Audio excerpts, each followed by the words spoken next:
Então eu queria chamar aqui, por favor, o Luiz Paulo, o professor Néstor Fabian, o Marcelo Neri e também o Flávio Greenspan. Por gentileza. Boa tarde, pessoal, tudo bem?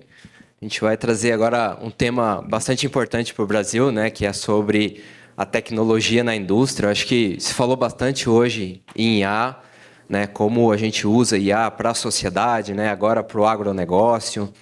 E a indústria também precisa, né, não só trazer produtos tecnológicos, mas também trazer tecnologia para produzir, né? E isso impacta muito na capacitação. A gente estava conversando um pouco hoje com várias pessoas a respeito de como trazer essa capacitação para a indústria, né? Como implementar esses projetos de tecnologia na indústria. Então, a gente trouxe bastante especialistas aqui sobre o assunto e, principalmente, né, falar sobre esse contexto de indústria 5.0.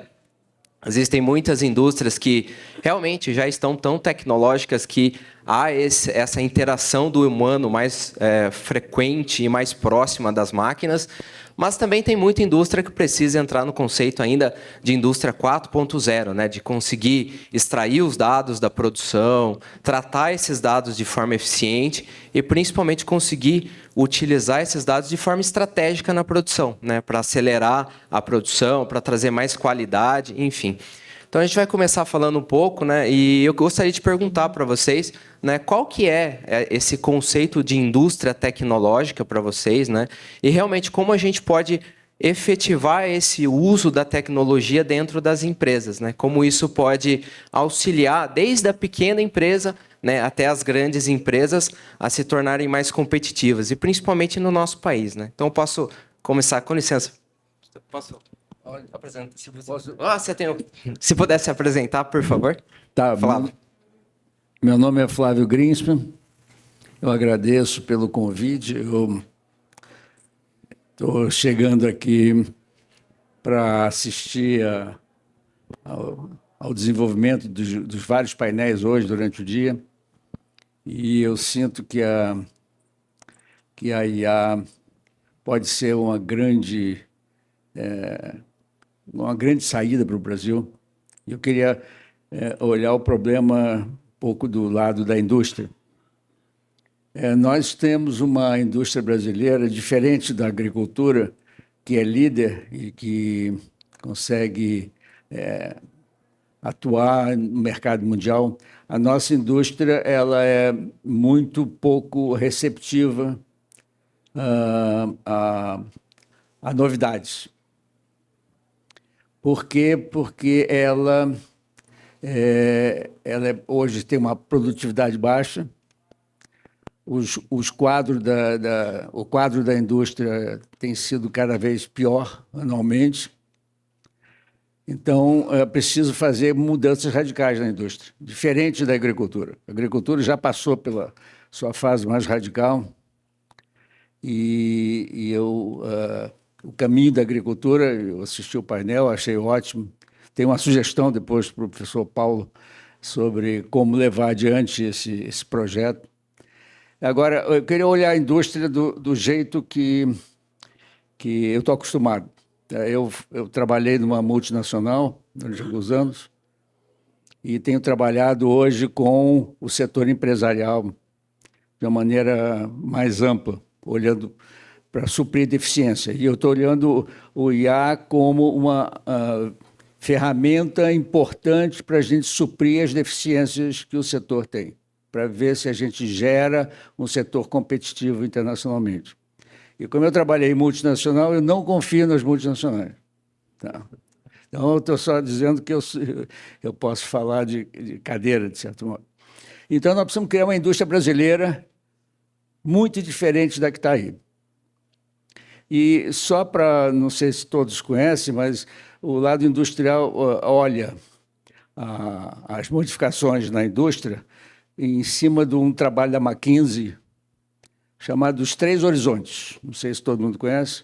Então, tem o horizonte 1, que é defender o que você está fazendo. E isso a indústria sabe fazer muito bem. Ela conhece o cliente, conhece os caminhos, conhece o seu produto, e ela faz bem. E muito do que foi falado aqui hoje tem a ver com isso de como é que a gente melhora um pouco a produtividade da indústria, melhora um pouco da oferta que a indústria tem, mas sempre ela se defendendo dos competidores. É ela versus competidores. Ela não gera nenhuma inovação. Isso tem um erro, um crasso que a gente tem no Brasil, de achar que a indústria puxa a inovação. Não puxa a inovação. Puxava a inovação no passado quando não tinha outra metodologia. Hoje ela não puxa. Então a indústria é muito centrada nesse horizonte 1, que é manter a sua competitividade que ela tem hoje no mercado. Existe o chamado horizonte 2, é onde a indústria olha um pouco mais aberto para ver se expande um pouco os seus produtos no mercado. Normalmente, a indústria tem duas opções. As grandes indústrias podem fazer até internamente, mas a maioria das indústrias usa experiências externas. Ela não consegue, com sua estrutura interna, desenvolver coisas novas. Então, ela faz parcerias com, por exemplo, com startups, com novas empresas, para poder abrir um pouco o mercado. E tem o chamado Horizonte 3, que são as novidades, que é a inovação, que não é coisa de indústria, que é coisa de pequenas empresas que nós criamos para levar o resultado das pesquisas para o mercado. E o Brasil pode inundar com pequenas empresas desse tipo para poder levar o nosso conhecimento. A gente tem uma grande diferença, que a gente tem o conhecimento muito melhor do que a capacidade empresarial. Então, o conhecimento que existe nas universidades é muito maior, que a gente tem que tirar de lá, para que isso possa ser levado para o setor, para ser uso pela sociedade. Então, nós estamos... eu vejo a IA como contribuição nisso, da gente criar novas empresas para resolver os principais problemas do país. E eu tenho uma situação que talvez não interessa muito a vocês, mas eu tenho uma certa idade. Então, eu faço planos para o tempo de vida que eu tenho. Então, eu me dedico para resolver as coisas durante esse período. A IA vai até ajudar, porque a IA, tudo tem que acontecer mais rapidamente. Eu tenho 12, 13 anos para resolver os problemas. Então, esse é o meu... Tudo que vai acontecer daqui a 15 anos não me interessa. Me interessa, e também durante os 13 anos me interessa resolver os problemas. Então, a proposta que eu faço aqui é nós usarmos a IA para implantar um setor produtivo brasileiro que seja baseado no nosso conhecimento, baseado nas pesquisas que nós fazemos, e que nós assumamos as responsabilidades de criar esse setor. Ele não vai nascer sozinho. Nós temos que assumir a responsabilidade de fazer com que isso aconteça. E a IA está pronta para isso. Eu sou membro de uma academia chamada Academia Nacional de Engenharia, e nós temos um grande problema na engenharia. Inclusive, o pessoal da CGE que apresentou os slides, tem um slide interessante que diz lá que 38% somente de pessoas que entram na universidade acabam a universidade. É um problema seríssimo. Falta gente formada na universidade. Cada vez estamos formando menos gente. Nós precisamos usar a IA para resolver esse problema. Falta interesse para fazer engenharia. Nós temos que usar a IA para aumentar o interesse para engenharia.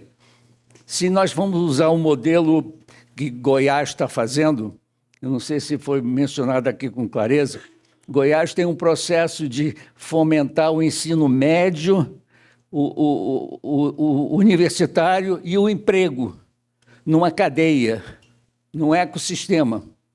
Está funcionando? Vamos implantar em outros lugares. Então, temos que aprovar as boas ideias, para poder reproduzir nos outros lugares.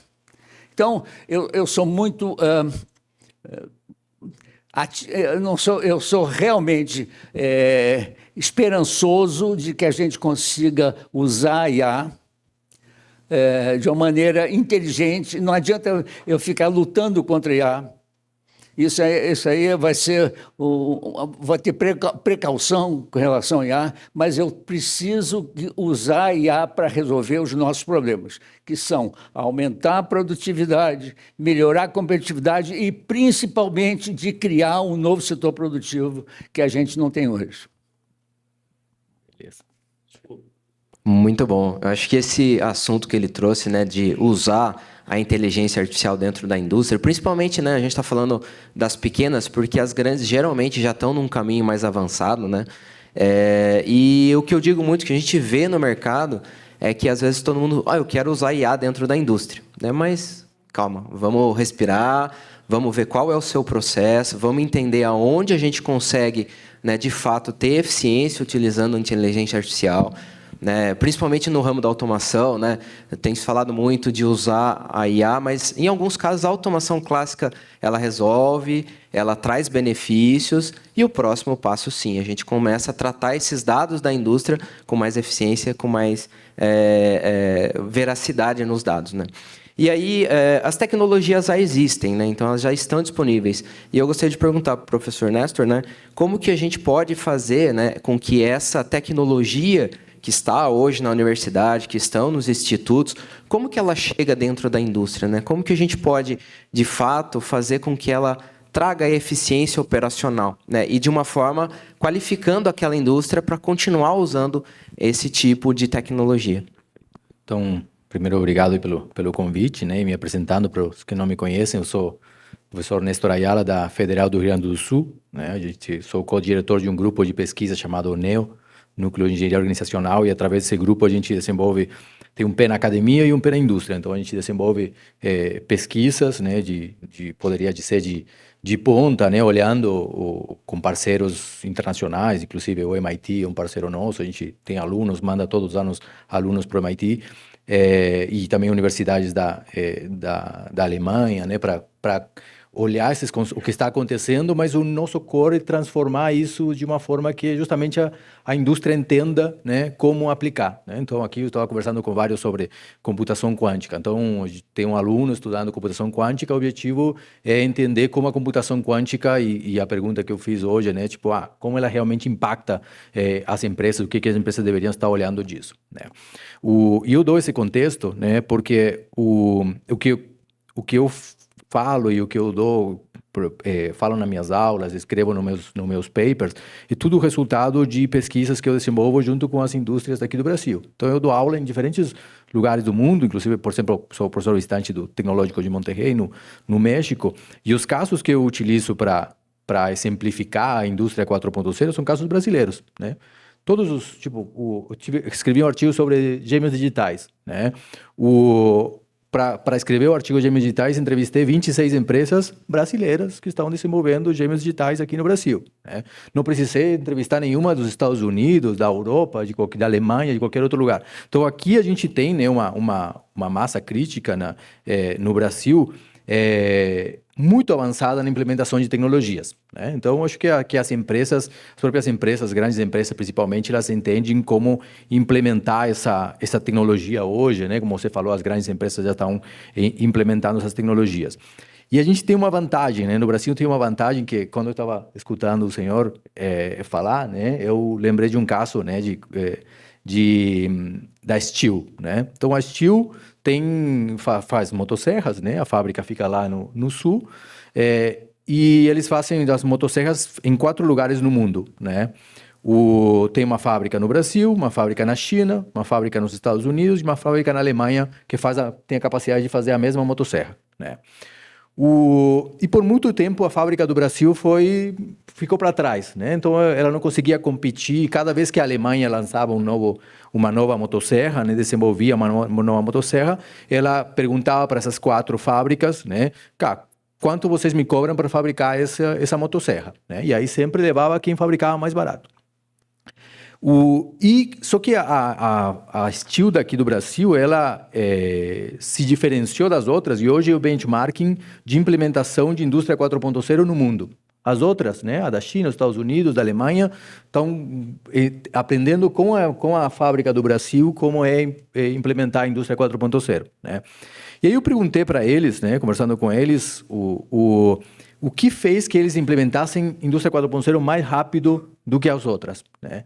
E foi muito interessante, né? Isso que eu vejo também de uma forma esperançosa, isso, porque eles conseguiram dar o salto muito rápido de implementação de indústria 4.0, e ele falou, o diretor de inovação lá, ele falou, porque a gente não tinha nada, né? Então, as outras fábricas do mundo, elas tinham um legado. E sair desse legado de software, de coisas que já estão funcionando para você se atualizar, meio que está numa inércia, né? Um esforço muito maior. Quando você não tem nada, você tem um greenfield, você consegue dar um salto muito mais rápido, né? E hoje, a fábrica daqui do Brasil, elas tiveram que criar uma nova linha de produção, né? Novas instalações, né, da fábrica para dar conta de todos os pedidos que eles ficam ganhando da Alemanha, dos Estados Unidos e da China, porque a fábrica daqui é mais competitiva hoje do que as outras fábricas, né? Então, a gente tem nas tecnologias de hoje, seja a inteligência artificial, seja as outras tecnologias da indústria 4.0, a gente tem a capacidade, como o Brasil, de dar um salto, né? Um salto de competência para implementar, porque hoje a gente está no momento em que as tecnologias são baratas, em que são relativamente simples de serem implementadas, e é só querer fazer, né? Então, eu vejo que indo para a pergunta, né, depois de tanto rodeio assim, né? Mas o que falta para levar essa tecnologia que já não está na teoria, sino que está na prática, para as empresas que ainda não têm implementado essa tecnologia, é só o conhecimento, né? Os que estão aqui provavelmente estão cansados de assistir palestras de indústria 4.0, de inteligência artificial. Mas tem muita empresa, grande, média ou pequena, que ainda não sabe o que é indústria 4.0, que ainda não sabe o que é inteligência artificial, né? Então, hoje, com uma empresa que de Envases, né? Aqui temos o colega aqui de Envases, mas tem uma concorrente de vocês que a gente está trabalhando. O que a gente vai fazer é fazer primeiro um letramento em inteligência artificial, né? Porque entrou um novo diretor na fábrica e falou, cara, nem se fala de inteligência artificial aqui no dia a dia, tá todo mundo correndo para fazer o seu, né? Tem umas metas altíssimas, né? Que ninguém para pensar em inteligência artificial, né? Então ele, que veio com uma cabeça diferente, está tentando quebrar essa sinergia, e aí o que a gente vai fazer é justamente um curso de letramento em IA, passando do início até o que eles se darem conta de tudo o que pode fazer, né? E hoje estava falando com o Jairo aí do Meta Indústria, ele falava, para muitas empresas a gente tem que ensinar ainda o que é um prompt, né? Como ele pode utilizar a inteligência artificial, e não porque a empresa não esteja pagando a IA.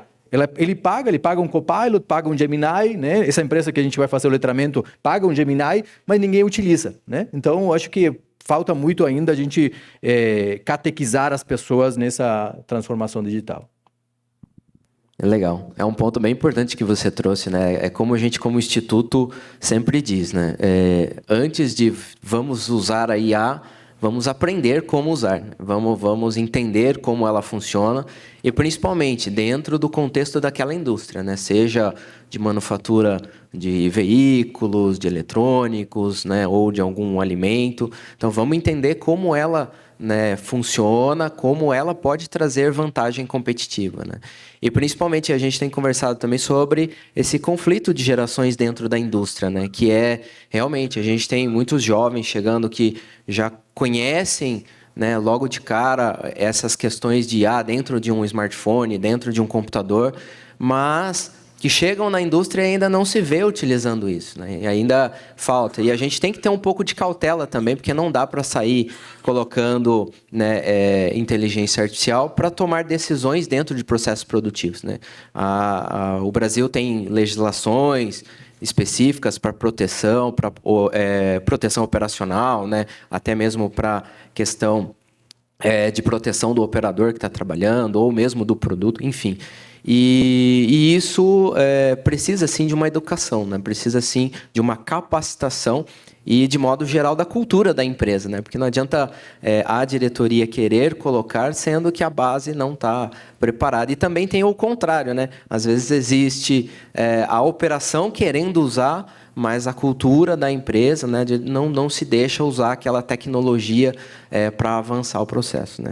E aí eu gostaria de perguntar, né, para o Marcelo, que vem da indústria, né, de como, né, quais são as dificuldades, né, de se usar essas tecnologias para ganhar competitividade e, principalmente, como no Brasil conseguir incentivos para conseguir, né, de uma forma, melhorar o parque industrial, né? A gente sabe que o Brasil tem as leis de incentivo, a gente sabe que isso facilita muito para a indústria, né, poder trazer uma inovação do processo. Então, gostaria que você falasse um pouquinho disso e se apresentar também. Legal.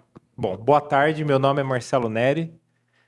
Eu trabalho numa empresa que chama Trivium Packaging. Não sei se todos conhecem, mas é uma empresa de embalagens metálicas. Produzimos basicamente todo tipo de embalagem de alumínio, exceto latinha de Coca-Cola, esse mundo que a gente chama de beverage can, né? Então, a Trivium é uma empresa holandesa, possui plantas em todo o mundo e na América do Sul eu sou responsável por toda a parte de pesquisa e desenvolvimento. Então, sou formado em engenharia mecânica por formação, mestrado na parte de mecânica computacional. Estou na Trivium há cerca de 6 anos. E é bem interessante o tema de IA voltado à indústria, né? Nós somos 100% verticalizado e produzimos nosso próprio alumínio. Então, quando a gente fala de IA, a gente sempre está olhando no mundo, claro, de produtividade, para você ter maior produtividade, entregar um produto mais barato, vamos dizer assim, ou com maior competitividade no mercado, para ser mais acessível aos consumidores, né? Nosso foco na América do Sul é embalagens para aerosol, especificamente, desodorantes, enfim. Então, a gente utiliza muito dessas tecnologias para melhorar a nossa performance e tudo mais.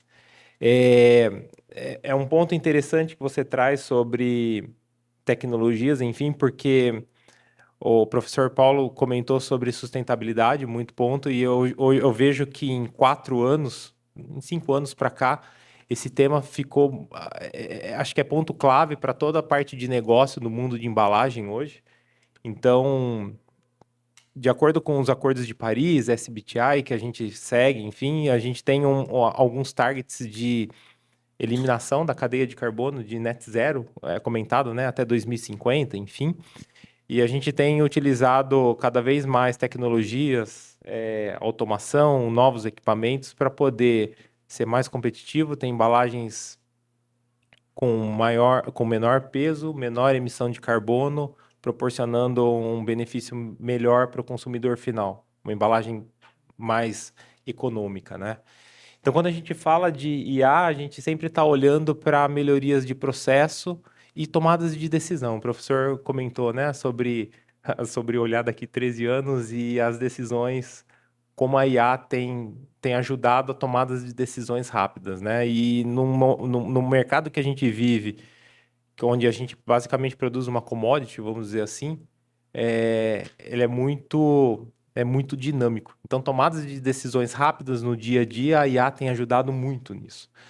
Mas, às vezes, ao mesmo tempo, eu vejo que, você comentou dos jovens, né, que vêm para a indústria e tudo mais, a gente recebe muito, tem muitos benefícios, muitos programas para jovens aprendizes e tudo mais, e eu vejo que muitos jovens vêm com a cabeça de IA na tomada de decisão rápida, num ponto de que conhece tudo para tomada de decisão. E às vezes eu vejo num ponto, existem, claro, ponto positivo, mas às vezes um ponto negativo é que você acaba sendo um pouco generalista ali, momentaneamente, e acaba perdendo o contexto de um todo por ter uma informação muito rápida de entrega, vamos dizer assim, né? Então, resumindo, né, o que a gente tem trabalhado em IA dentro da Trivium e da nossa empresa, né? A gente tem olhado muito para a sustentabilidade, então, em tomadas de decisão de ligas de alumínio mais avançadas, reduções de embalagens com cada vez menor peso e maior resistência, e isso envolve, claro, novas tecnologias de equipamento. E quando a gente olha num contexto de R&D, onde eu sou inserido ali, a gente tem usado muito a lei do bem, enfim, em pesquisas de base. Então, novas ligas para poder melhorar o processo, novas tecnologias de sensores, de automação de embalagem para que você possa prever paradas de máquina, para que você possa prever produtividades e ser mais competitivo e entregar um produto mais competitivo no mercado, né? Então, é um pouco do que a gente tem trabalhado. E eu vejo dessa forma, né? Sempre eu vejo num futuro muito próximo, mas a IA trabalhando muito próximo da sustentabilidade. Porque hoje o que a gente. Todos os nossos esforços estão sempre voltado para ter embalagens mais sustentáveis, mais econômicas, claro, mas sempre mais sustentáveis. Então, acho que é um resumo. Muito bom.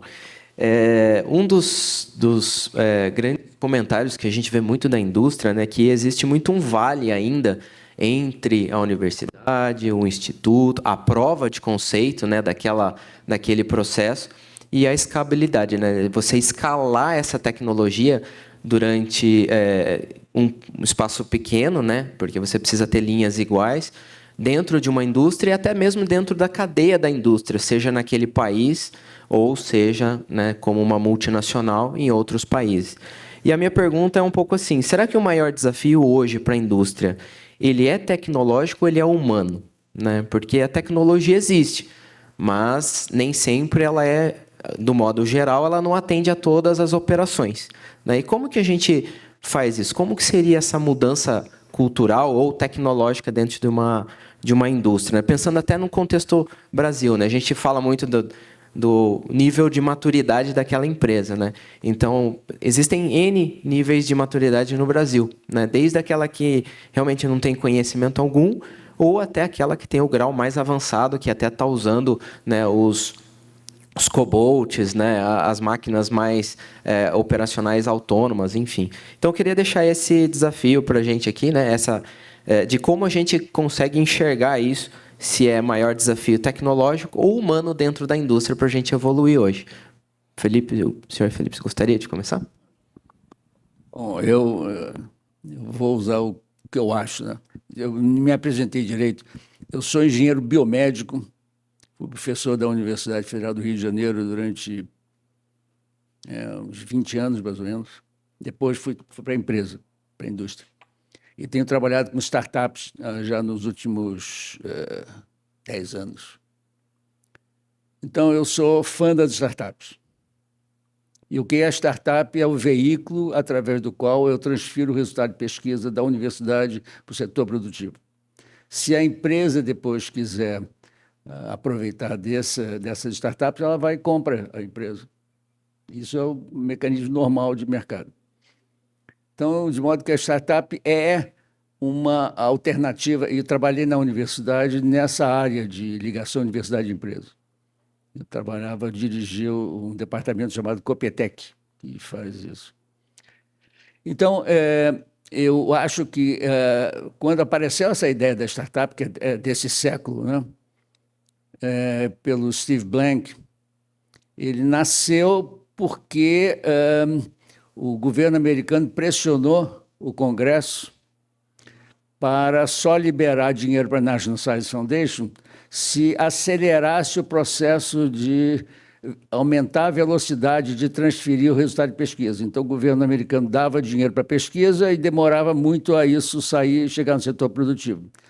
Então, esse Steve Blank era professor de Stanford, ele criou essa ideia da startup, que ele já usava lá no Silicon Valley, e massificou isso. Isso hoje todas as universidades do mundo todo usam esse mecanismo, o mecanismo de criar uma organização. A startup não é uma empresa, a startup é uma organização temporária que vai virar empresa se comprovado que aquilo tem mercado.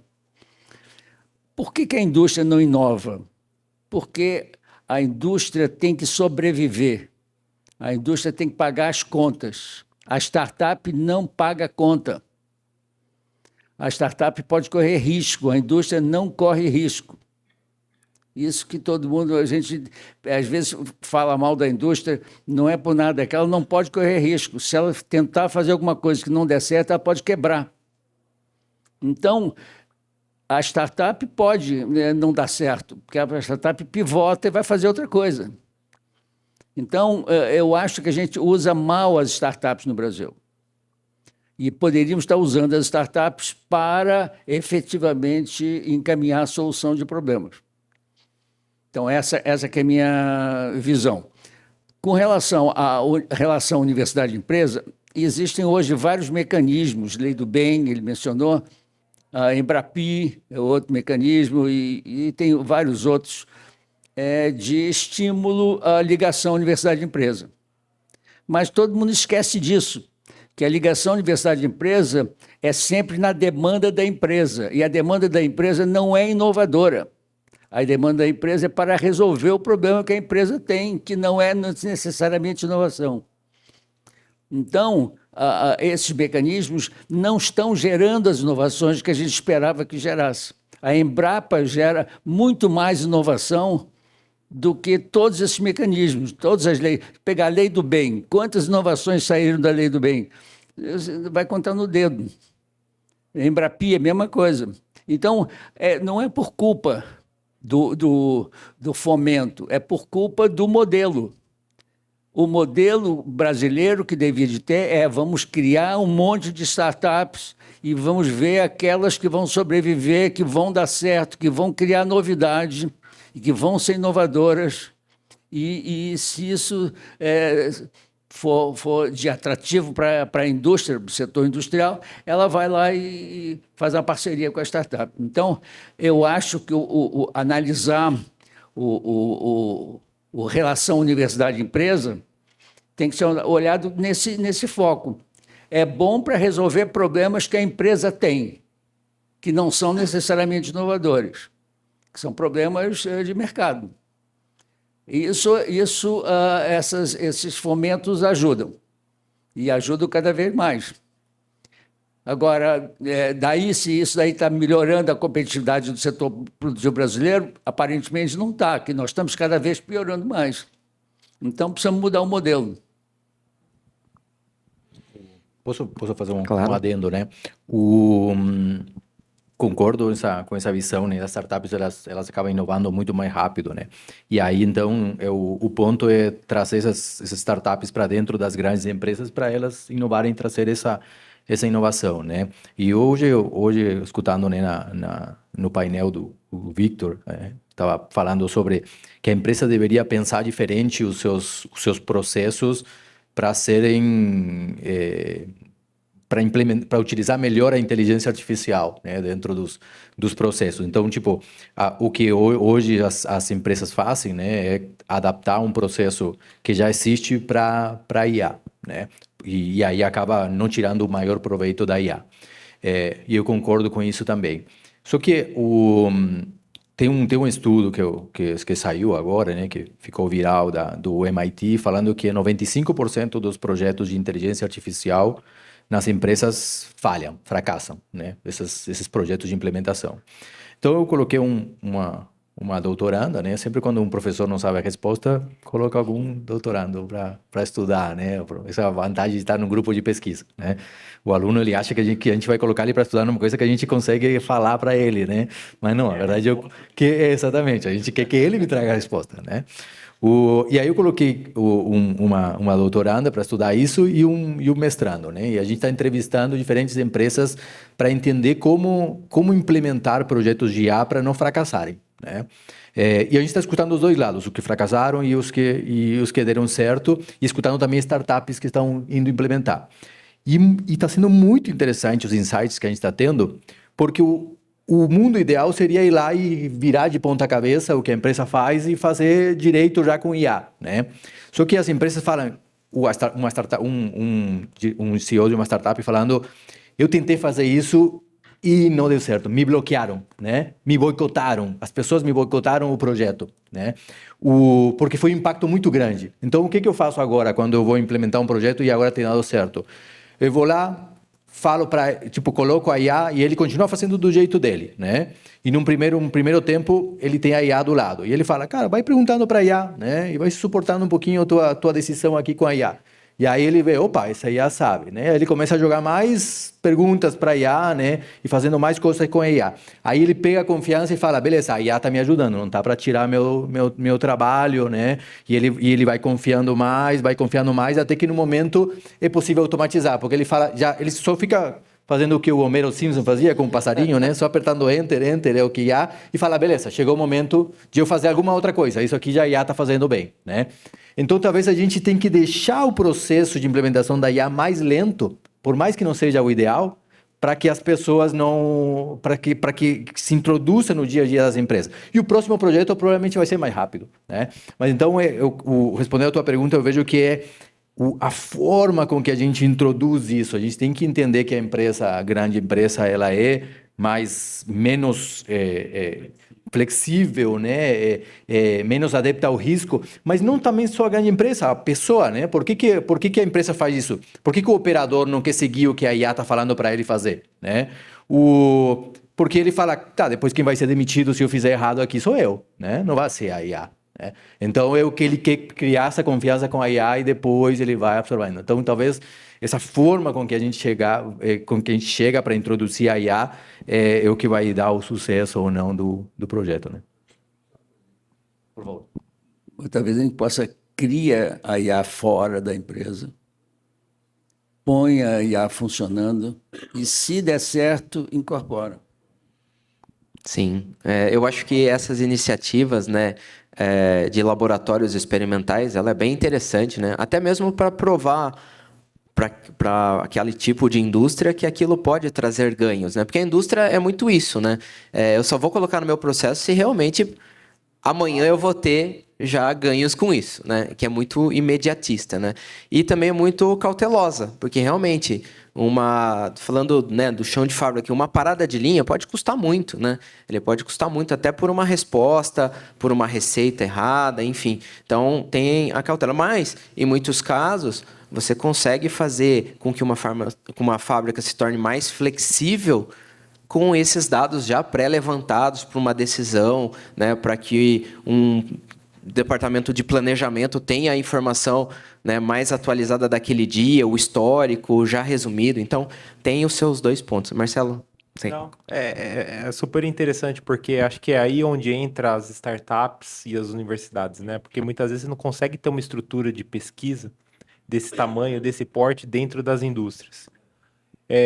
Então, muitas vezes nas indústrias você está trabalhando com tantas frentes de trabalho, de inovação, de automação, de IA, com cada tópico diferente, você não consegue ter uma estrutura de pesquisa, de pesquisadores ou de testes dentro da indústria para isso. Eu concordo com o senhor que as frentes de startups, as universidades entram assim de uma forma muito eficiente para poder fazer o alavancamento disso dentro da indústria, né? E acho que tomando um pouco da sua resposta, acho que você foi muito certeiro nisso. Muitas vezes a gente olha num processo de mudança, numa aplicação de uma IA, simplesmente chegando com tudo pronto, falar para a mesma pessoa que opera os equipamentos, enfim, falar, agora você esquece tudo que você fez a vida inteira, remove do cérebro e faz o que precisa fazer. E não acontece dessa forma, né? Então, a sua pergunta, né, Luiz Paulo, sobre se é equipamento ou pessoas, eu acho que é uma junção das duas. Porque você precisa conectar algum colega aqui do público perguntou sobre o treinamento de IA, né, como o Microsoft Word, enfim. É o mesmo que acontece na indústria. É quase impossível você chegar com a solução pronta, tirar aquilo que você fez a vida inteira e aplicar algo novo sem que tenha uma rampa de crescimento, uma rampa de aprendizado. E muitas vezes isso vai custar mais caro do que é o atual. E aí eu acho que é onde está a maior dificuldade das indústrias, tempo e custo nisso, né? Porque muitas vezes você vai perder produtividade, você vai ter um custo maior para colher um benefício maior lá na frente.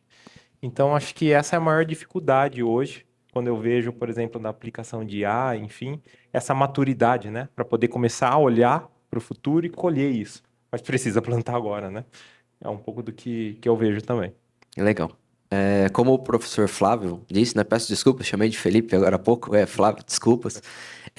Mas como você disse, a startup ela é um caminho muito interessante, né? Até mesmo porque ela pode ser até um ambiente mais controlado para aquela indústria. A gente sabe que tem confidencialidade, né? Tem a questão do processo ser confidencial, que também é fator competitivo. E tem um caso interessante, uma vez a gente fez uma reunião com um professor e ele trabalhava numa universidade da Alemanha. E o que nos chamou a atenção foi a facilidade com que ele tem, né, uma verba de incentivo para poder fazer com que um projeto de uma startup, né, aconteça e seja de fato implementado na indústria ou num produto, né? Então, acho que, de um ponto da gente poder refletir um pouco, o Brasil deveria talvez de abrir um pouco mais essa facilidade de investimento para essas empresas, né? Para que, de uma forma ou outra, a indústria também acredite que aquela inovação possa sair rápido, possa resolver um problema, né? Porque a gente vê os produtos evoluem muito rápido, mas às vezes o processo produtivo não, né? Isso segura. Bom, deixa você estar. É o seguinte, eu concordo totalmente com o que você falou e aproveitando o pessoal do MCTI que está aqui, é o seguinte, as startups passam por várias etapas.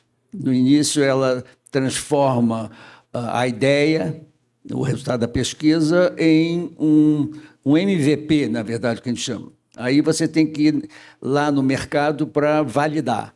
Depois que você validou, você chegou num ponto que nós conhecemos como Product Market Fit. Está pronto para ser uma empresa. Já provei que tem mercado, que faz bem até a solução, etc. Aí tem a fase mais difícil, que é crescer para atrair investidor. Sim.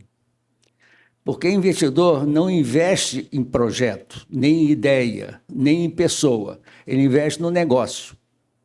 Você tem que transformar o projeto em um negócio, um bom negócio, melhor negócio que os juros, que hoje estão a 14,5%, né? Possam oferecer. Então, é uma etapa dificílima e que não é boa. Isso eu queria dizer para vocês, para pesquisador. Pesquisador não aguenta o tranco dessa fase. Nós precisamos criar empreendedores. O cara que morre antes de desistir.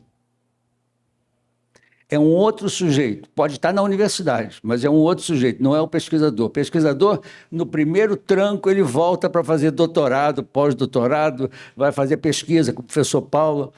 Então, a vida dele é de pesquisa, ele não é a vida de mercado. Então, nós precisamos apostar, isso é o que os Estados Unidos estão fazendo. A NASA tem um laboratório de pesquisa. Eles formam empreendedores externos para se juntar aos pesquisadores da NASA para levar as coisas para fora. Mas o empreendedor é um sujeito diferente. É um sujeito com resiliência, morre antes de desistir. Então, essa é uma figura que pouca gente se importa. O empreendedor, que não é o pesquisador. Então, se a gente tem que olhar e a gente tem que atrair o investidor. Dinheiro tem. Nos Estados Unidos tem mais dinheiro para startup do que para empresa. Muito mais dinheiro eles apostam das startups. Aqui nós precisamos criar mecanismos para atrair o investimento de risco, para poder apoiar essas novas ideias. Legal. É muito bom esse ponto interessante, né, de investimentos. A gente sabe também que o Brasil tem grandes vantagens nessas leis de incentivos, né? O Marcelo trouxe, né, também que a Trivium usa esse tipo de investimento para alavancar, né? Então, cabe a gente também, né, no dia a dia, tentar mostrar para as empresas, para os jovens da academia, que esses investimentos também, em alguns momentos, eles existem, né? Talvez ainda tenha uma forma não tão rápida, mas eles existem, né? Para que se tornem empreendedores, para que utilizem a tecnologia, para que as startups também tenham uma vantagem competitiva mais rápida, uma em relação às outras, né? Então, esse é um ponto bem interessante de olhar para os investimentos, né? Para que eles sejam usados de fato para gerar aí inovação. E de uma outra pergunta que eu queria trazer, né? Existe um limite da utilização da tecnologia na indústria? Vocês acham que existe algum risco, né? Por exemplo, né, a gente vem conversando desde o fórum do ano passado em relação... Hoje a indústria tudo é dados, né? Vamos dizer assim, a IA ela quer trabalhar em cima de dados. Mas e a segurança desses dados na indústria, né? Isso pode ser sim um limite operacional, né? Pode ser, porque a gente vê muito confidencialidade em R&Ds, confidencialidade dentro de pesquisas laboratoriais, mas e dentro do processo produtivo, né? Como que essa tecnologia também pode ser limitante para fazer essa expansão? Queria que vocês dessem a opinião. Professor que já trabalha também, né, com esse... Sim. O que eu tenho visto assim que a cibersegurança para o chão de fábrica, né, para as empresas de chão de fábrica, a cibersegurança ela não tem sido uma preocupação, né, de forma errada. E aí eles aprendem isso de quando quando hackeiam os processos, sequestram as máquinas, né, e eles não estão preparados para isso, né. Então só que hoje, eu vejo que hoje a gente está mais, né, num momento de obter mais dados, né, de saber quais dados são, né. Obviamente o TI, né, tem que entrar forte aí para cuidar essa parte de cibersegurança, mas não para bloquear, né, porque por exemplo, uma das empresas que a gente ajudou a desenvolver a sua jornada de indústria 4.0, a gente passou por uma máquina, né, uma máquina nova que eles tinham comprado, que falava assim, Industry 4.0 ready, né? Então na primeira vez que a gente passou por frente dela, falou, beleza, essa célula aqui, ela já está prontinha tem Indústria 4.0, né? E aí quando a gente foi fazer o diagnóstico de verdade, né, fechou o contrato com a empresa e foi fazer o diagnóstico para entender as necessidades de cada setor, a gente foi lá no operador daquela máquina e falou, tá, o que tem de Indústria 4.0 aqui nessa máquina, né?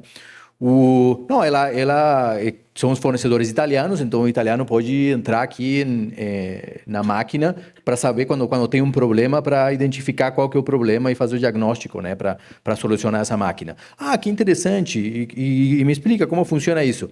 Não, na verdade o TI não deixa a gente conectar a máquina à internet, né, porque eles têm medo da cibersegurança. Então, quando a máquina quebra, aí sim eles deixam a gente conectar à internet e aí entra o pessoal da Itália e soluciona.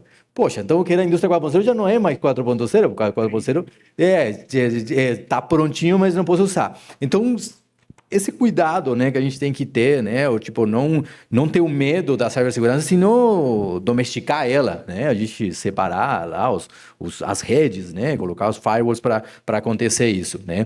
E aí o que eu vejo é que hoje as empresas ainda não estão tão preparadas para utilizar a IA, né. Talvez porque elas pensam que a IA ela é um processo linear, né? Isso a gente tem aprendido com outro projeto, né, de roadmap de inteligência artificial que a gente está fazendo com uma empresa do setor automobilístico, que eles chamaram a gente, né, e a gente justamente fez o que você falou assim, foi uma parceria de nós da universidade, através de Embrapi, né, da universidade, só que com uma startup, né? Então, qual que era o nosso papel de universidade? Olhar para os processos e ver que dados estavam sendo colhidos em cada um dos processos, se esses dados estavam prontos para ser utilizado IA, e a startup transformava esses dados em capacidade preditiva, né? E quando a empresa nos chamou, ela falou, não, aqui a gente tem um monte de dados, vocês vão chegar e esse negócio de roadmap de IA não sei se é tão necessário, porque a gente tem muito dado aqui para fazer capacidade preditiva.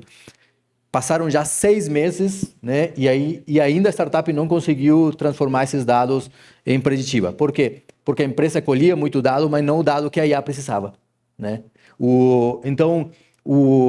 Talvez a empresa pense que é linear. Eu vou colher muitos dados e aí vou chamar uma startup e ela vai transformar esses dados em algoritmos de IA preditiva. E não, ele é cíclico, né? E eu tenho conversado com outras empresas e elas têm me falado, realmente, é difícil você saber que dado você tem que colher aqui para que a IA, então, possa fazer o seu trabalho. Então, tenho dados, tento fazer IA, vejo qual que é se consigo rodar esse modelo, aí eu percebo que me faltam alguns dados, ou que a qualidade dos dados que eu tenho não é boa, e eu volto e ajusto, sabe? É muito mais uma forma cíclica de fazer isso, né? Forma tão uma forma tão automática, né? Isso, não é o acadêmico. Exato, exato.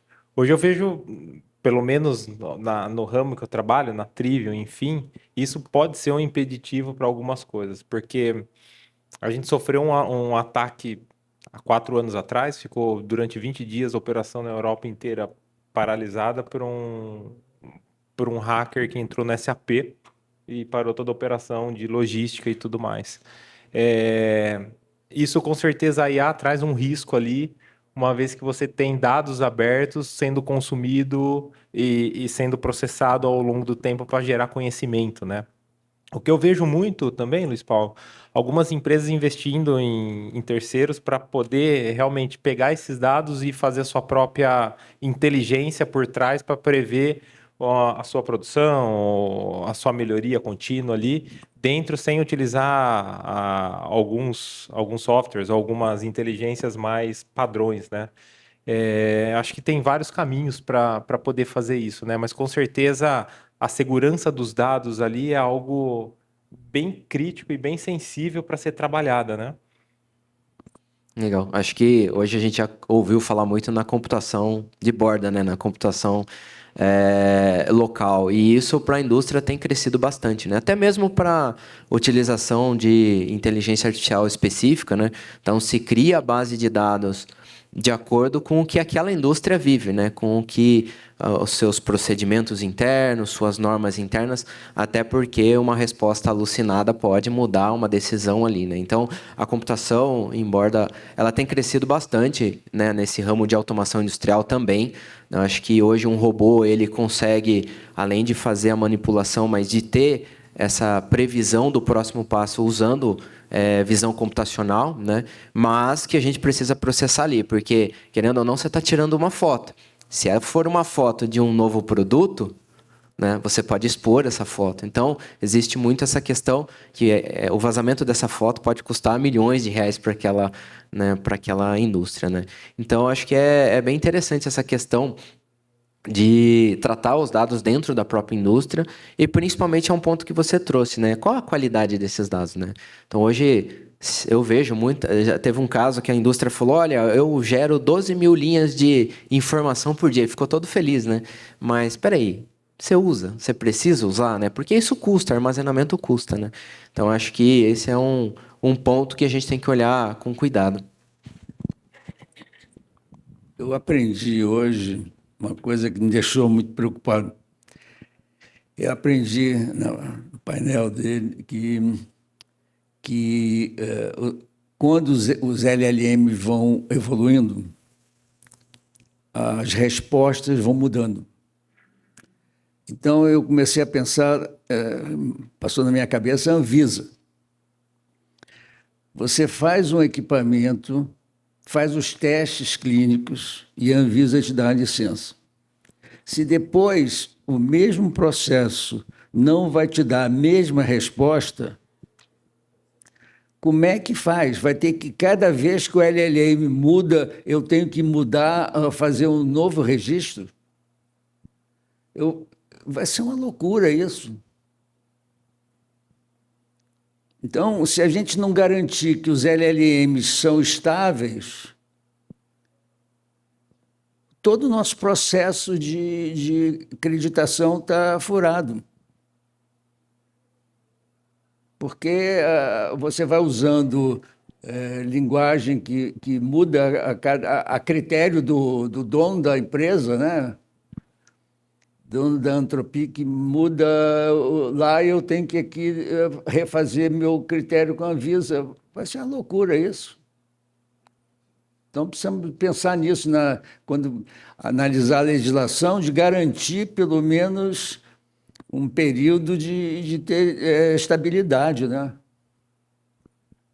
Eu fiquei muito preocupado, realmente. Legal. Acho que um dos pontos também que a gente está vendo muito acontecer na indústria são as grandes, né, empresas de software, né, o SAP, como você comentou, né, outras empresas até mesmo de desenvolvimento, correndo atrás para conseguir colocar IA dentro da própria solução, né? Então, por exemplo, tem o time, né, de automação industrial do CID, a gente tem, por exemplo, a parte de engenharia mecânica, desenvolvimento mecânico. E existem funções que podem sim trazer competitividade, até mesmo para o chão de fábrica, para gerar uma visualização. E não se tem no mercado. Então aí você liga para uma empresa, não, a gente está dizendo, vou apresentar para você. E você fala, não, mas isso não resolve o meu problema ainda, né? Então existe muito essa questão de que estão correndo, mas calma aí, ainda não está 100% funcional, né? E aí é o que a gente diz, às vezes vale a pena você entender o problema, né, dar um passo atrás, vamos lá, vamos mudar a abordagem, vamos fazer o sistema rodar em paralelo para você ver que tem, né, essa eficiência ampliada. Então, isso muda muito o jeito que você aborda, né, a indústria. Né? A gente, como ICT, está tentando entender isso realmente, de fato, como que eu posso mostrar para você o poder da IA, né? Como que eu posso, né, mostrar o copo cheio, né? Como que ela realmente pode cuidar da sua segurança operacional, cuidar da sua segurança de dados, isso é muito importante. Eu acho que para a gente começar a fechar aqui, né, a encerrar, eu gostaria que vocês trouxessem assim, né? A gente vê muita indústria precisando desse apoio, dessas recomendações.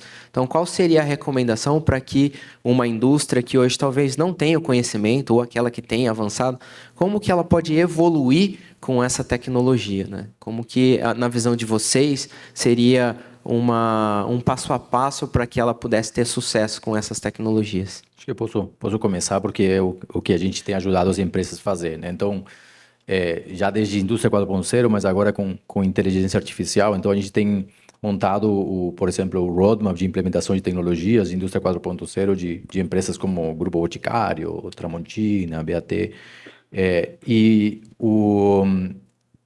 essas empresas têm dinheiro para investir em tecnologia, elas têm investido em tecnologia, mas a pergunta que elas têm é e por isso nos chamaram, né, para organizar essa jornada, essa tecnologia que eu estou investindo agora é realmente o que deveria estar investindo, né? Só que se a gente for perguntar para as empresas como elas decidem a implementação da tecnologia, né? É alguém lá da coordenação da automação, né, que foi numa feira, na FEIMEC, viu uma tecnologia, caramba, essa tecnologia é muito legal, preciso comprar ela, né? Aí chama o fornecedor e contrata aquela tecnologia. Sim, tipo, pronto, está decidido. Isso. E não se perguntou qual que é a dor. Porque às vezes o processo de melhoria ou de implementação de tecnologias, ela tá movido por pessoas que são amantes da tecnologia em si, né? Então ele quer ver aquele gêmeo digital, né? Ele quer ter o gêmeo digital da fábrica dele em 3D para mostrar numa palestra e para apresentar, né? Então, mas e o que você fez com esse gêmeo digital? Não, só estou aqui mostrando aqui na palestra, né? O que a gente fez foi, justamente, a gente é da pós-graduação da engenharia de produção, então o nosso olhar foi produção. Então a gente olhou, quais que são os problemas? Por isso que a gente foi olhar, né, no processo produtivo, conversar com as pessoas, não só com os gerentes, senão com quem está na frente da linha de produção, né? Entender quais que são os problemas. Beleza, mapeamos os problemas, entendemos o que a empresa precisa melhorar, aí depois a tecnologia ela é movida por isso, né? E realmente fica fácil de entender, né? Eu quero, hoje um problema meu é a quantidade de scrap que eu gero num processo. Beleza, então a tua implementação da tecnologia é para reduzir a quantidade de problemas de qualidade que você tem. Então vai ser uma tecnologia, uma IA aplicada a medir os parâmetros do processo para reduzir a quantidade de desperdício que você tem na linha de produção. Fica muito mais fácil de explicar, né, essa tecnologia, inclusive de pagar ela, né, ou de justificar um investimento dessa tecnologia. Então eu vejo assim que uma forma mais natural de acontecer é que a implementação das tecnologias seja puxada por um diagnóstico dos problemas, né? Então, eu faço o diagnóstico dos problemas, depois vejo que tecnologias poderiam me ajudar e depois faço uma matriz de esforço-impacto básica, né? Falando, opa, essa aqui está muito fácil, né? Eu já tenho dado, é só aplicar inteligência artificial, beleza? Então, ela vai ser agora em 2026. Tem uma outra que preciso investir um pouco mais, beleza? Então, vai ficar para 2027, não estou preparado ainda, né? E aí eu tenho visto que tem dado, assim, uma clareza, né, de investimentos do que a empresa tem que fazer, né?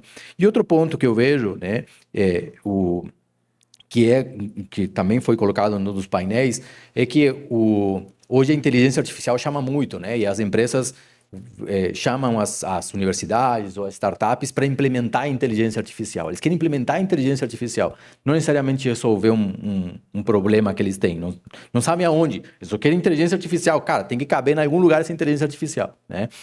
E tudo bem, eu acho interessante isso, porque é a forma que você vai conquistar o diretor para ele abrir a carteira e pagar aquele projeto, né? Mas depois, no dia a dia, ele tem que ser pé no chão, né? E falar, beleza, vamos chamar de IA, mas isso aqui é pesquisa operacional, sabe? E a pesquisa operacional resolveu, está todo mundo feliz, todo mundo bate palma, né? Mas foi vendido como uma IA, né? Então, eu não sou tão contra, assim, de colocar outros labels, né? Seja a indústria 4.0, indústria 5.0, o importante é conquistar e que aquela empresa dê os seus passos, né?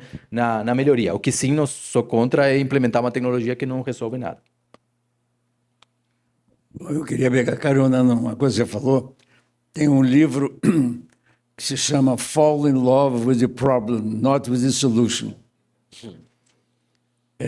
Escrito por acaso um sujeito que eu ia até mencionar, que foi o fundador do Waze, da plataforma Waze, que eles começaram tentando resolver um problema, que eles iam à festa todo fim de semana, e aí a polícia parava eles, e eles tinham que descobrir onde estava a polícia para não ser pego.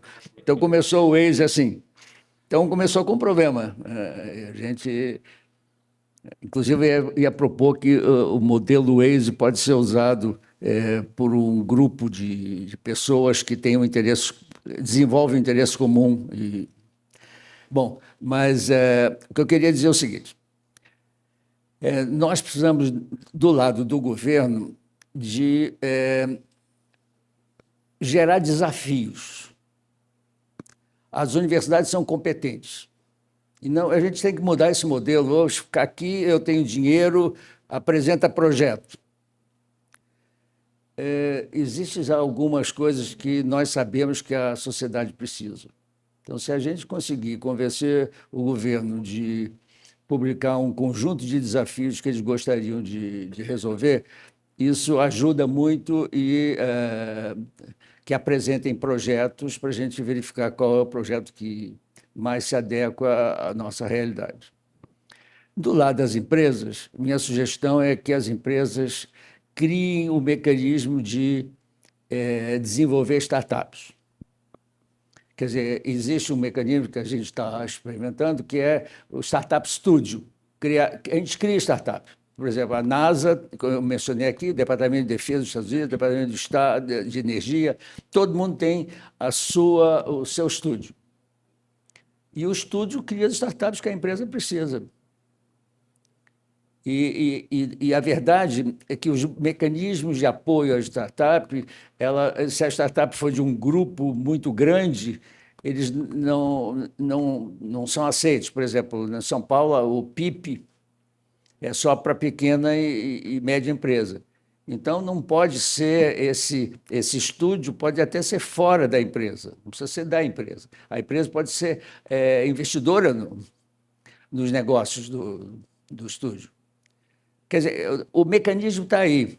O conhecimento nós temos nas universidades. Eu acho que aquele modelo que a gente está experimentando, eu estou experimentando há 50 anos, de a gente tentar apoio do governo para implementar as soluções, não está mais funcionando. O governo tem 200 outras prioridades. Nós não somos a maior prioridade. Então, nós precisamos encontrar o nosso modelo. O governo quer ajudar, mas a gente não pode jogar para o governo a responsabilidade de resolver o problema, que o governo está incapacitado. Então, eu sugiro que a gente comece a funcionar por desafios, a FINEP poder lançar um dos editais dele, desafios, e a gente colocar lá aquilo que o Brasil está precisando. E as empresas também, se elas tiverem coragem de abrir um pouco dos interesses dela a longo prazo. Quer dizer, não é nada ligado ao modelo de negócio dela atual, mas o processo de desafios pode usar bem a competência da academia e a gente avançar com a instalação de diversas startups. É isso minha sugestão. Legal. Acho que tudo começa realmente conhecendo o problema que você quer resolver, né? E pesquisar primeiramente as soluções existentes, porque muitas vezes você está querendo colocar a IA para apertar um parafuso para ver o torquímetro se está certo ou não, se tanto faz se deu meia volta ou uma volta. Eu acho que começa realmente você conhecendo o seu problema, né? Indo a fundo e entendendo as soluções já existentes, porque muitas vezes tem muita coisa já existente para poder ser implementada, né? O professor comentou sobre melhoria contínua, né? Acho que tudo foi como melhoria contínua, né? Independente do nome, enfim. Mas eu acho que o planejamento do projeto ali, da implementação e, e do que pode acontecer com essa implementação e os custos, né? Eu acho que essa é a base ali para você começar um projeto de IA e ver até onde você consegue chegar, né? Porque muitas vezes você vai ter que ter um investimento, como eu comentei, né? A curto prazo, você vai ter que trabalhar com sistemas, às vezes, paralelos, né? Para poder certificar que aquilo que você está implementando é seguro, como o professor falou, né? Os LMs vão mudando e você não pode chegar num momento e falar, ó, meu preço é esse, minha embalagem é essa, e de repente, não, agora é diferente. Custa 30% mais. Não existe isso, né? E aí é onde pode muitas coisas darem errado e empresas morrerem por isso, né? Então, acho que o planejamento é a base de tudo ali para poder seguir essa automação. Legal. Acho que a gente vê muito que o planejamento também para a implementação, né, dessas tecnologias é muito importante, né? Tem esse investimento, mas tem que ter a visão de qual problema você está resolvendo e quais são, né, os possíveis resultados, né? Acho que a gente, só para encerrar e abrir para perguntas, né, eu acho que essa questão da indústria, né, que a gente está falando muito do 4.0, né, e a gente já vê nas feiras, como o Hannover Messe, né, muitas tecnologias já cobrindo a 5.0, que é essa questão, né, da tecnologia suportar aí, né, uma decisão humana, né, desse trabalho em conjunto, né, mas antes a gente tem bastante planejamento, né, tem um caminho longo a se seguir para estruturar melhor também essa questão dos dados da indústria 4.0, da indústria conectada, para suportar, né? E realmente tem muita universidade capacitada, tem muito ICT capacitado, né, com isso, startups. Então, acho que tem que haver essa aproximação da indústria, né? A gente tem visto um caminho, a indústria tem procurado mais, até por questões das leis de incentivo. Então, isso é muito bom, né? Acho que está tendo uma evolução por conta dessa facilidade que até o governo vem trazendo, né? Então, gostaria de abrir, se alguém tem alguma pergunta específica. Queria só fazer um comentário positivo, né? Saiu um artigo ontem no Estadão, eu queria que vocês, se não lessem, o título se chama Tente Não Morrer. E a ideia é que ele propõe que ninguém morra na próxima década para aproveitar ao máximo as novidades que vêm por aí. Muito bom. Muito bom. Alguém tem alguma pergunta?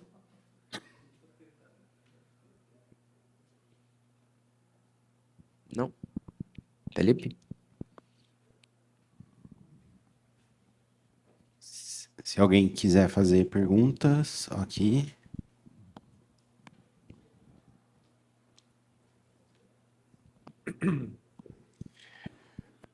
Bem, eu sou o Dorian, empreendedor e no tempo que não tinha startup, e eu gosto muito dessa provocação das startups, mas a gente tem visto com a onda da IA, e eu queria saber a opinião de vocês, é assim, cada vez que se cria uma coisinha nova de IA, é assim, algumas dezenas de startups somem.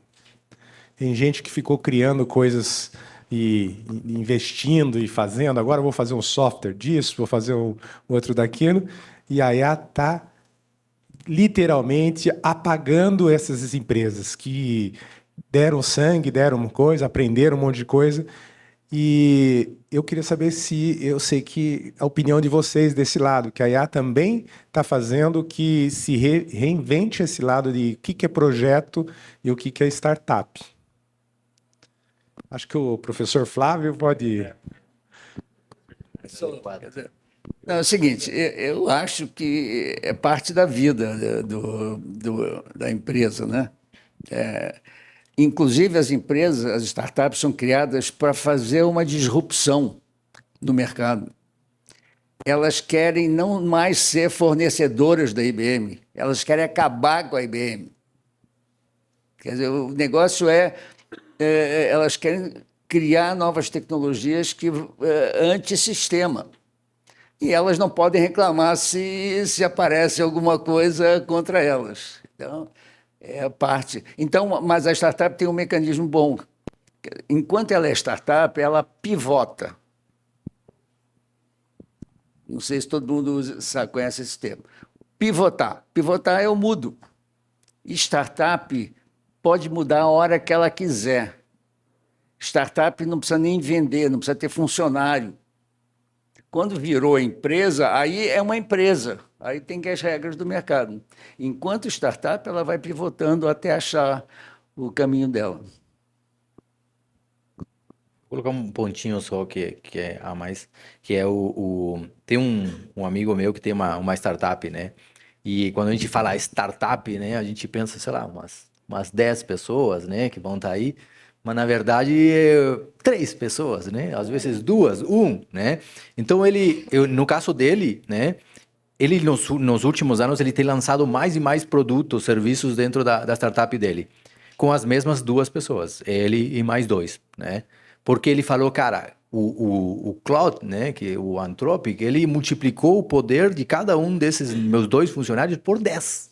Por 10. Ele falou, cara, e eu falei para ele, não fala tanto isso, mas ele fala, tá muito fácil fazer isso aqui, tá muito fácil fazer. Cara, deixa, não precisa falar para todo mundo, cara, deixa isso mais para você, assim, né? Porque senão ninguém vai querer te pagar, você tá aumentando, tá voltando, tá querendo cobrar por isso, o pessoal vai te pedir desconto se tá tão fácil assim, né? Então, eu acho que a IA tem dado mais, talvez, poder do que tem tirado das startups, né? Eu vejo um exemplo, não sou tão especialista em startup, mas que aconteceu recente no bairro, no condomínio onde eu moro. A gente está querendo reformar a portaria, enfim, e tem uma arquiteta trabalhando. A pessoa que é responsável pelo condomínio foi na IA, tirou uma foto e falou: me dá opções de design da portaria. Putz, veio 10 opções. Ele chegou para a arquiteta e falou: nossa, você não tem mais emprego, tá aqui, ó, o projeto pronto. Ela falou: tudo bem, vai lá fazer. Você vai gastar R$1 milhão, você vai... Onde está o projeto com a prefeitura? Onde está a pessoa que vai acompanhar? Como que você vai fazer isso? Falou: poxa, não é bem assim, né? Acho que qual que é o resumo que eu quero dizer, né? Não sei como que é o caso do senhor do trabalho, né? Mas eu acho que a IA é uma ferramenta até um certo ponto que te auxilia, mas acho que de um certo ponto para frente, ela vai ser muito difícil substituir ali o trabalho que tem que ser feito, sabe? Eu acho que ela vai te dar ferramentas para você tomar decisões mais rápidas e talvez um pouco mais assertiva. Mas acho que de um ponto para frente, ali, se a pessoa não tiver na máquina lá olhando o parafuso se está tendo scrap ou não, como você comentou, né? Isso não é dados digitais que você vai pegar em 14 mil linhas e vai resumir numa produção, né? Não sei, é essa forma que eu vejo. Talvez num futuro, mais para frente, onde a gente tiver, acho que talvez dados com mais poderes ainda de processamento de dados, enfim, talvez chegue em algo assim. Acho que a gente está bem longe disso ainda, né? Só complementar, né? A gente, quando estuda a indústria, a gente vê muito esses exemplos como a Kodak, né? Que não se reinventou e depois, né? Eu acho que a startup ela tem uma vantagem por conta disso. Ela pode mudar, né? Ela pode se reinventar, mudar o direcionamento e até mesmo, acho que faz parte do processo dela, aprender com a derrota para que aquele novo negócio seja com mais sucesso. Então, a gente brinca muito, né? A gente faz parte de um P&D. O P&D ele tem o risco da pesquisa. Ele pode dar certo e pode não dar. A startup eu acho que está nesse mesmo caminho, né? Mas a gente sempre espera que o projeto seja acertado de primeira, mas não vai ser assim, né? A gente tem essa... Então, acho que cabe também a uma startup, o início dela, ter um estudo muito do mercado, um estudo da tecnologia, principalmente quem tem aquela dor, né? Então, às vezes, se desenvolve muito, mas a dor não é de um público tão alto. Então, você não vai ter sucesso para aquilo. Mas, às vezes, isso pode resolver ser um degrau da escada para uma próxima inovação, né? Boa tarde, meu nome é Mabel, sou diretora da Alcance Innovation, trabalho com tentativas de convencer os empresários, as empresas a exatamente inovar e no cenário da indústria 5.0 de fazer a transformação digital da indústria. Diferente do que eu ouvi, a nossa realidade é que quando a gente chega numa indústria, existe sim a vontade, né? Tem o hype, e vai numa feira e volta pipocando de ideias, mas na hora que você coloca isso num projeto, o investimento ele é muito alto. E aí vem, né? Marcelo colocou que já usam a lei do bem e outros mecanismos que tem, lei de informática. O ecossistema do país, que foi criado para a política pública de incentivo, ele é grande, ele é enorme, mas ele é mal engenhado. Na verdade, tem Embrapi, lei do bem, lei de informática, NIB, enfim, mas as peças parece que não se conversam e a empresa desconhece essa mecânica. E aí eu queria colocar o ponto assim, do ponto de vista de quem está do lado de cá, tentando convencer essa expansão de inovação e transformação digital para chegar no resultado de melhoria de produtividade, melhoria de qualidade, competitividade, fazer um salto tecnológico, a gente escuta, não tem o dinheiro, o financeiro não vê ROI, a estratégia não está muito clara. Então, eu queria ver a experiência da Triv e do professor que está conversando com essas empresas, o que ele tem ouvido, e a experiência do professor Luiz também, Flávio, perdão, de como que nós colocamos, né, dentro do diálogo de que esse investimento tem apoio, e mesmo que ele não tenha apoio, ele tem retorno, porque não é visível.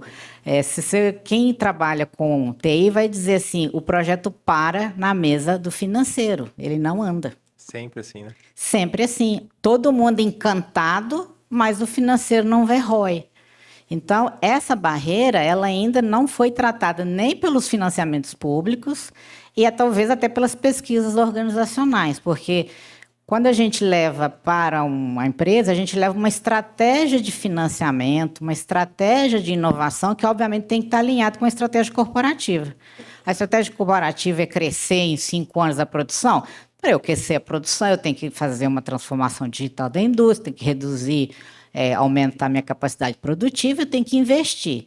Então, a lógica do sistema ainda está. Tem uma tecnologia nova, mas, do jeito que está, igual, né, foi falado aqui pelo professor Flávio, eles não vão mudar. Não vão mudar porque do jeito que está pagando na conta.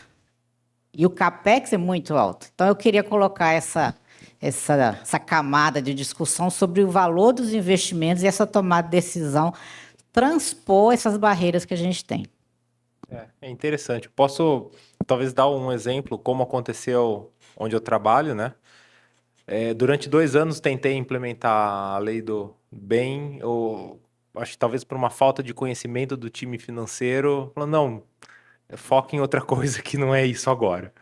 Ok, né? Durante 2 anos, alguns investimentos ficaram congelados, porque não tinha exatamente o que você comentou, não tinha CAPEX, não conseguia dizer para a empresa que um equipamento de $200 mil ia me trazer X anos um retorno ali, né? Às vezes eu acho que como que eu consegui superar isso e trazer para uma outra realidade? Quando entrou uma empresa terceirizada, uma especializada em lei do bem e abriu a cabeça do financeiro. Aí ele conseguiu ver, poxa, então tá bom, então tudo parte do trabalho desse time, ele realmente é dedicado à pesquisa, tem inovação e traz um retorno para a empresa, e você consegue, eventualmente, em equipamentos, tecnologias, softwares, que seja, subsidiar pela lei e ter um retorno. Talvez, eu acho que trabalhar bem a cabeça ali do time financeiro e trazer, claro, esses ganhos, acho que é o que me fez ter sucesso lá, pelo menos nesse sentido. Então, não sei se é esse caminho que vocês estão seguindo, mas eu acho que talvez, na minha experiência, foi dessa forma. Quando entrou uma empresa especializada falando só sobre esse tema, suportando a gente que tem relatórios, isso toma tempo, né? Então, assim, investimento, exato, benchmark de outras empresas, foi aí que a gente começou a ter sucesso. É exatamente nesse caminho que a visão do financeiro ela tem que estar alinhada com todo esse contexto de viabilidade técnica, de retorno, porque o muro do financeiro ele é quase intransponível se ele não for envolvido desde o início. Eu vejo, é difícil responder a tua pergunta do que a gente do lado de fora da empresa consegue fazer, sabe? Porque é uma coisa muito de dentro, né? Da cultura da empresa, né? Então, tipo, tenho visto, eu posso falar de boas práticas que eu tenho visto na indústria, que tem funcionado muito bem para ela ser mais inovadora, mas também parte de dentro. Mas eu vou colocar, né, o caso, né? Tem a Dexco, sabe a Dexco que faz Deca, Duratex? Eu acho o modelo deles muito interessante, né? M. Dias Branco trabalha da mesma forma. Eles têm um portfólio de inovação. Esse portfólio de inovação tem tanto dinheiro por ano, né, investido. Esse portfólio, ele tem que se pagar, né? Então, não é que todas as tecnologias foram avaliadas com um ROI, né? Algumas fracassam, não deram nenhum retorno, mas outras deram retorno e pagaram aquelas outras empresas, aqueles outros investimentos do portfólio. Então, eu acho isso muito saudável, sabe? Não, eu estou te cobrando ROI, não é que você tem dinheiro sobrando e pode fazer tudo errado. Não, você vai ter algumas tecnologias ou inovações que você vai implementar com risco, mas tem outras que você sabe que vão te dar retorno e eu vou te cobrar por esse retorno do todo, né? Se eu te dei R$1 milhão agora, eu quero um payback desse R$1 milhão em 2 anos, né? Pode ser que um dos projetos pagou todos os outros, mas não me interessa, né? O financeiro, a controladoria foi aprovada para aprovar desse jeito os projetos, sabe? Mas, de novo, é uma coisa de dentro da empresa, né? Eu acho como a gente pode convencer eles. Bom, eu acho, todo mundo falou aqui tem razão, é muito importante encontrar a solução que o financeiro se sinta confortável. Muitas vezes é no imposto de renda, que vai declarar que ele vai compensar. Outras vezes pode ser por modelos, esse da M. Dias Branco. Agora, eu só queria dizer o seguinte, o assunto de subsídio, ele tem um lado interessante. Eu não sei quanto vocês sabem o que é o PPI. O PPI é um mecanismo que hoje financia, por exemplo, a RNP, financia a Embrapi, mas nasceu do seguinte, nasceu da lei de informática, que tem incentivo fiscal e tinha que aplicar em P&D.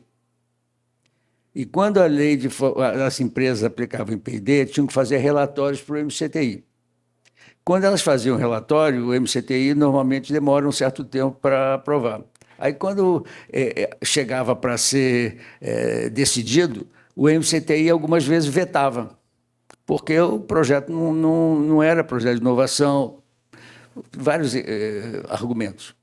E aí a empresa tinha que devolver o dinheiro. Então, a empresa que recebia incentivo fiscal perdia dinheiro com o mecanismo que estava sendo usado.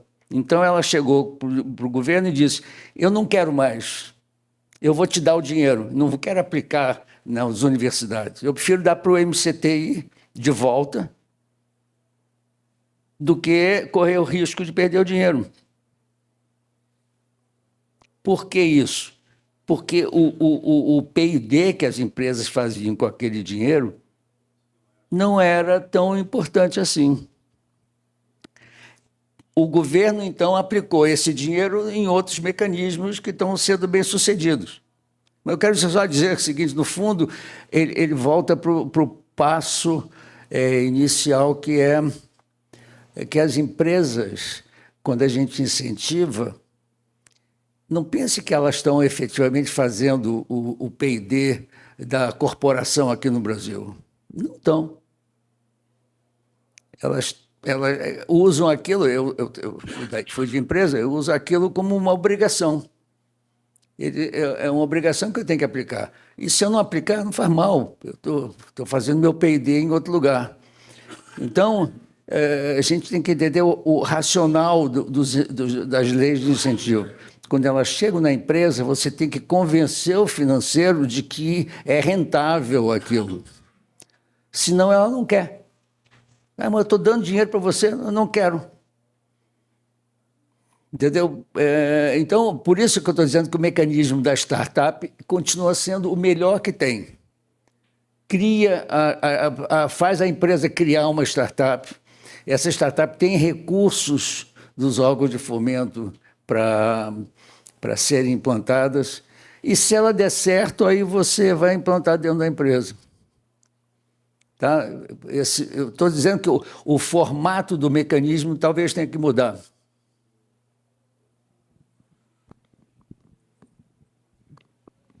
Só adicionar um ponto também, né, que eu acho que o que o departamento financeiro tem que entender é que, às vezes, uma inovação ela tem risco, né? Ela não é literalmente traduzida em números, né? Então, quando a gente fala em projeto de P&D, às vezes o investimento é um pouco mais alto, né? A gente escuta muito isso.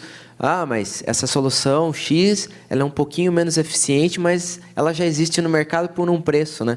Mas espera aí, a gente não está fazendo algo personalizado para o seu processo, né? A gente não está simplesmente pegando um produto de prateleira e instalando, né? A gente está tentando resolver o seu problema de uma forma mais ampla, até, né, trazendo como um diferencial tecnológico, né? Então, acho que a construção de um projeto de P&D, assim, de incentivo, ela tem que envolver o âmbito de toda a empresa, né? Não só o âmbito da engenharia, do P&D, né, mas em si envolver o financeiro, o departamento. A gente vê muito em processos industriais, né, a validação de um EHS, por exemplo, um segurança operacional. Então, acho que o valor ele tem que ser muito mais que o monetário, falando de inovação, né? A gente tem que tomar esse cuidado porque realmente pode trazer uma disrupção daquele processo e trazer uma vantagem competitiva enorme, né? Então, acho que é muito difícil a gente conseguir provar isso, mas é o caminho. A gente, como ICT, universidade, startup, tem que tentar abranger mais essa explicação, né? E, geralmente, as reuniões são específicas com uma pessoa, né, com um departamento específico. Isso que, às vezes, é um grande problema, né? Boa tarde, eu sou o Carlos, eu sou consultor de inovação e transformação digital. Aproveitando o gancho da Mabel, eu queria trazer para a discussão aqui a visão de vocês. Durante 15 anos, eu atuei na área da saúde, né, com o IBM Watson. Vender IA para a área da saúde é muito mais fácil do que para a indústria. Vender IA para varejo é muito mais fácil do que a indústria. Você trabalha com a margem muito mais apertada e você quer soluções para viabilizar essa margem e trazer realmente a eficiência, a operação. E a indústria, quando você olha para a indústria, né, nesses últimos 10 anos atuando na indústria pesada, mineração, óleo e gás, energia, eu vejo que a narrativa que deve ser mudada. Porque, né, estamos no hype da IA, fala-se muito, mas vende-se sabor IA para a indústria. Pelos eventos que eu tenho participado, pelas rodas que eu converso dentro da indústria, eu vejo que a narrativa não está alcançando a dor real.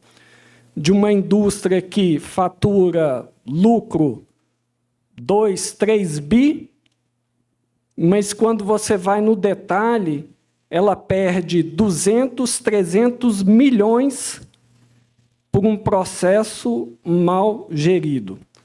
Tipo, um exemplo, compra de equipamento, né, da indústria mineração. Estou trocando meu parque de máquinas, mas eu esqueci de olhar no estoque as minhas peças de reparo e operação que somam 200, 300 milhões. E aí eu comprei novos equipamentos e eu perdi ali 300 milhões. E aí você tem IA preditiva, você tem, né, algoritmos, você tem matemática, você tem física, você tem estatística, né, até mesmo antes da IA para resolver isso. E aí, né, volto para vocês. Eu acho que está faltando a narrativa certa. Vocês concordam? Sim, só para começar, né? Eu sou muito a favor de quando a gente vai para uma indústria e vai falar sobre IA, a gente pergunta qual o nível de conhecimento, né? Qual o nível de maturidade? Até para que nada fique não transparente na negociação, né? Vamos dizer assim. E eu digo muito que talvez o que ainda falta vamos começar pela capacitação sobre o que é IA, né? O que ela resolve, o que ela não resolve, né? É como trouxeram aqui várias vezes, né? Eu quero usar IA. Mas aonde? Não sei. Pode ser uma oportunidade, a gente pode. Mas começa com o ICT, a universidade, ensinando sobre isso, né? Trazendo o conceito, estruturando melhor, né? Essa é a minha visão, né? Do que realmente você escolher uma ferramenta sem analisar o processo, só porque ela está disponível no mercado e sair implementando, né? Então, acho que, na minha visão, a capacitação ela é o começo, né, primordial para uma empresa. E a gente vê grandes empresas fazendo isso, né? Então, liberam N cursos de inteligência artificial para os colaboradores, para que eles entendam o conceito, participam de eventos, né, até como esse hoje, para discutir um pouco mais. Então, acho que, para mim, esse é o caminho, né, de poder, antes mesmo de sair, comprando ferramentas, comprando máquinas com IA, né, a gente mesmo da automação vê, nossa, essa máquina já tem IA. Na verdade, você vai ver um algoritmo simples de computação ou até mesmo um algoritmo, um sensor, um algoritmo de automação fazendo aquilo, mas está escrito lá na máquina que é IA. Então, acho que o que leva a isso? Talvez é a falta de conhecimento mesmo, né? E é natural. Tudo tem. A automação industrial, quando começou a se falar, né, muito se falava, quem não tiver um robô na fábrica não vai sobreviver, né? Mas vieram outras máquinas, outras tecnologias que supriram essa demanda, né? Mas porque teve o conhecimento sobre aquilo, né? Acho que a minha visão é a capacitação. Eu acho que a capacitação atrelada ao conhecimento de muitas vezes você não ter a resposta dentro de casa. Você conseguir procurar universidades, startup para poder ter a solução, né? Você comentou, por exemplo, de um equipamento novo e dos spare parts que você tem lá, né? Como que a IA pode ajudar isso. E muitas vezes as pessoas dentro das empresas, acho que no dia a dia ali não estão preparadas para isso e não estão olhando para isso. Estão tão afundadas ali na sua melhoria do processo contínuo ali, do dia a dia, que às vezes falta uma estrutura, de repente, para as empresas começarem a pensar. A gente tem, acho que de alguns anos para cá, acho que uma das profissões que tem mais crescido ali é Data Analytics, né? Você vê que consumir os dados e transformar isso em algo mensurável, acho que é importante, né? Talvez num futuro próximo ter pessoas dedicadas para IA dentro das empresas para poder aplicar isso, né? Assim como tem especialista de BI, né? Isso tá em alta. De processo, enfim, mas que consiga consumir todas essas informações de dados, que às vezes é um engenheiro, às vezes um cientista de dados, enfim, mas talvez ter isso, acho que estruturado dentro da empresa, talvez seja um ponto que falte. E muitas vezes, pela falta do não conhecimento da empresa ou da estrutura ali, faz com que essas coisas aconteçam. E por ter um faturamento, às vezes, tão grande, como você falou, né? Às vezes, estamos falando de 10% em torno de 3 bilhões. Para eles, isso daí não, já está colocado ali e poderia ter sido utilizado de outra forma, né? Não sei, é um pouco do que eu vejo. Que aí se paga, né, o projeto. Com certeza. Nossa, se paga em 20, nossa, você paga em 200 vezes isso daí. Né?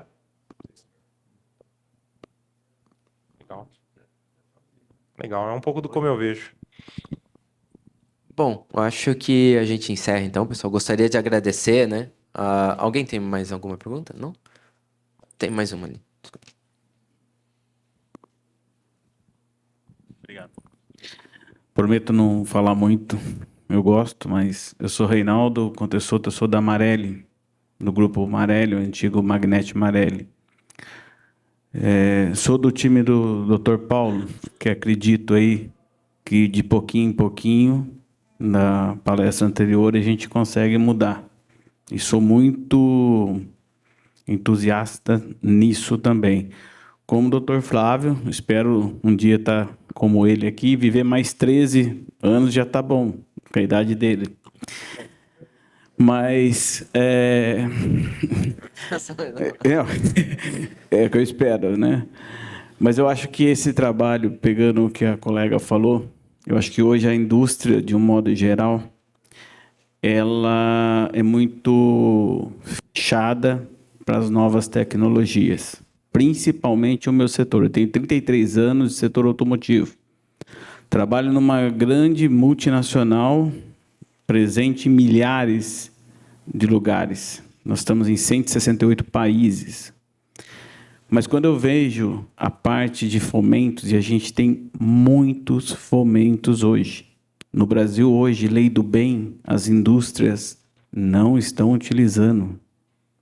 Por isso, por falta de conhecimento. Eu sou engenheiro mecânico também, passei por várias áreas e hoje sou responsável por inovação, fomentos e subvenção do meu grupo no Brasil, no Latam. E a gente anda em mais de 7 fomentos nesse momento. 7 linhas de fomento. Então, quando a colega falou, é difícil convencer, eu passo isso com 8 diretores. Mas a gente está conseguindo mudar. E o que eu vejo de uma visão de tudo isso? Primeiro, o CID é uma das ferramentas disponíveis para as indústrias. Tem outras ICTs? Tem.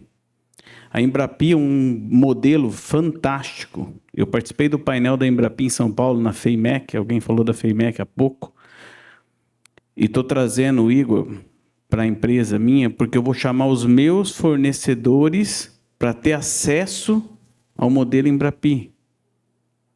Por quê? É uma linha de fomento fantástica. Os fornecedores que não sabem da lei do bem, não conseguem acessar.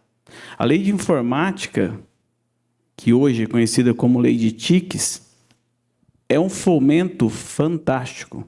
No passado, sim, aconteceu isso. Eu estudo a lei de informática desde 2014. 2019 e 20, que ela teve uma reformulação que atende as empresas, e aí o setor automotivo teve acesso. Mas se eu contar nos dedos quantas empresas do setor automotivo está usando, não enche uma palma da mão.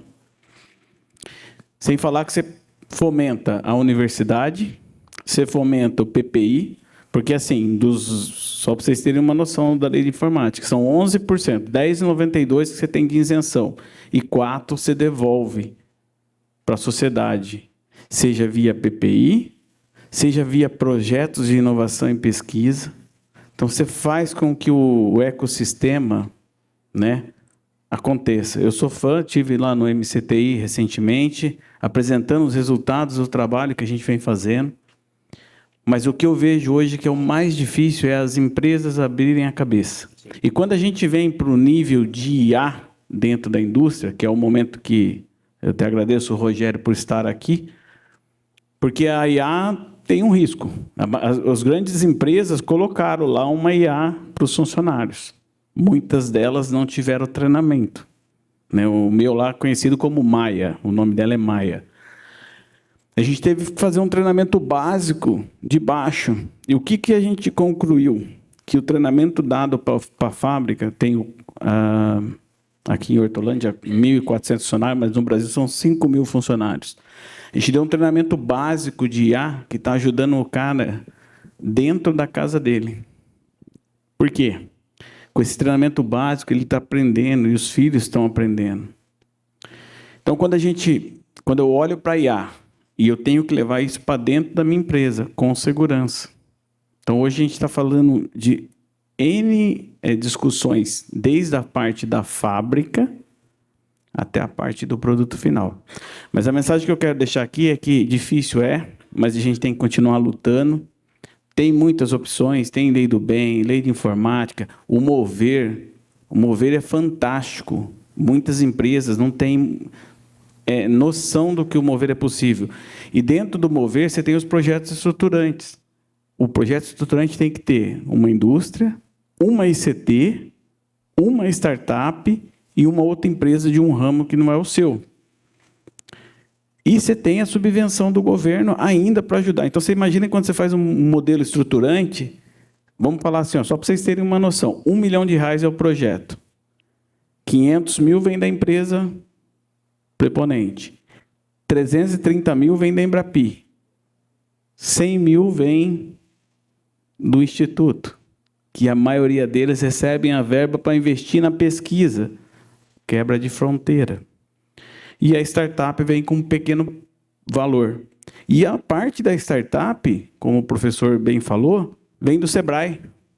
A startup não põe a mão no bolso. Então, quero aqui destacar só que os ambientes que hoje a gente tem de fomentos dá para movimentar toda a cadeia, desde a universidade, incluir na startup e chegando na indústria. Mas a gente precisa mudar a cabeça da indústria no Brasil. Eu tenho uma coisa que eu gosto de falar recentemente, é uma opinião minha, tá? Pessoal, eu só vou compartilhar antes de finalizar. E peço desculpa, tá, Paulo?